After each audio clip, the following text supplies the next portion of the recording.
essas pessoas, elas acabam tendo esse quadro de esquizofrenia e muitos acabam desenvolvendo ao longo da vida. E o registro da arma de fogo tem que ser renovado de tempo em tempo e esse registro é refeito os testes.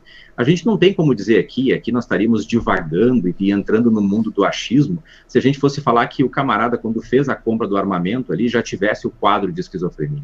Nós temos que pegar as datas dos exames e cruzar. Essa é a forma responsável da gente poder afirmar alguma coisa, é cruzar as informações.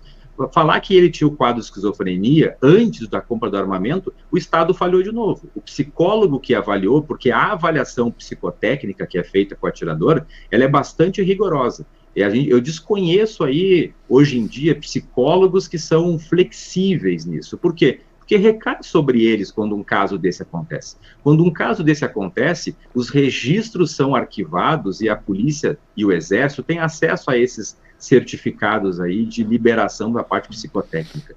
Então teria que avaliar, isso vai caber à Polícia Civil, não a nós aqui que somos achando que o quadro se estendeu, ele já comprou a arma tendo o quadro, eu acho que isso serve para investigação. Vamos deixar a polícia investigar, mas isso não isenta o fato dele ter se tornado um criminoso do momento que ele começou a atirar na polícia, na Força de Segurança Pública. Agora, dizer que nós, que somos defensores do armamento civil, defendemos trazer armas de pessoas, liberar armas para pessoa que tem Maria da Penha, é um desconhecimento total da legislação.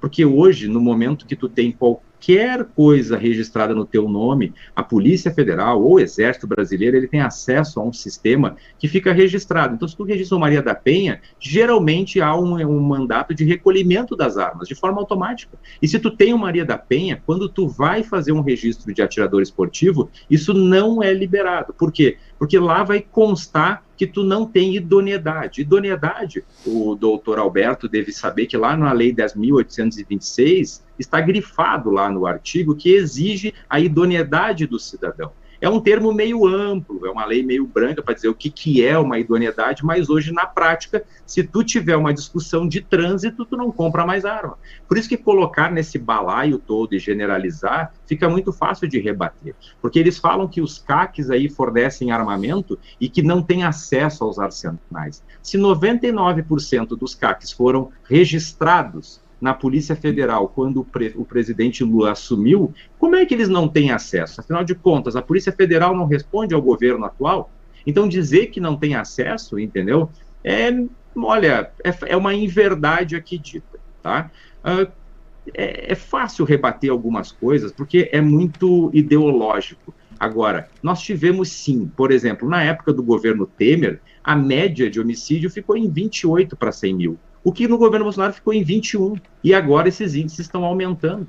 Então esse negócio de achar que desarmar a população é a solução da segurança pública, eu acho que já começamos errado. Nós temos que dividir armamento civil, as armas na mão do cidadão, seja para a sua defesa pessoal, ou seja para a prática desportiva do desporto, ela não tem nada a ver com segurança pública. O cidadão compra uma arma para se defender o seu ambiente familiar, a sua casa, o seu comércio, e o atirador utiliza a sua arma para praticar o tiro esportivo. Nós não estamos falando em segurança pública de combater o crime, CAC nenhum quer combater o crime. Isso fica para a polícia. E quando um atirador esportivo, um cidadão, passa da linha de cidadão de bem, de ordeiro, e passa a cometer crime, ele tem que ser tratado no rigor da lei como um criminoso. Simples, ninguém aqui está passando pano, diferente da esquerda, que adora passar pano para vagabundo, porque os direitos humanos lidam muito bem com o bandido e não lidam com o cidadão. Infelizmente, essa é uma inversão de valores que a gente vê há décadas. É o que está acontecendo atualmente, novamente. Esses aumentos, justamente, de crimes com arma de fogo, em muito tem a ver por quê? Porque os vagabundos se sentem confortáveis, estão muito confortáveis. Pô, um chefe de Estado visitar uma das maiores favelas dos complexos de criminalidade do Brasil, de peito aberto, isso é um sinal, vamos dizer assim, isso é um cartão de visita para a criminalidade. Eu tenho sentimento de pesar pelos policiais, que tem que ficar aí à mercê de uma criminalidade violenta dessa, que hoje sabe que as polícias têm limitações de equipamento, de treinamento, e aí hoje muitos dos criminosos estão fortemente armados, como o colega Dr. Alberto gosta de usar, armamento de guerra.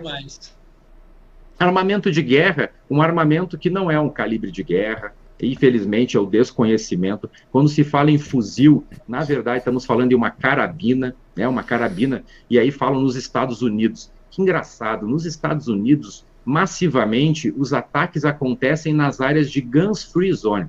Gun Free Zone é justamente aquelas escolas, aqueles locais onde é proibido ter armas. Nossa, existe uma lei que proíbe ter armas, só que o criminoso, aquele que está com vontade de praticar o delito, tu acha que ele vai respeitar a lei?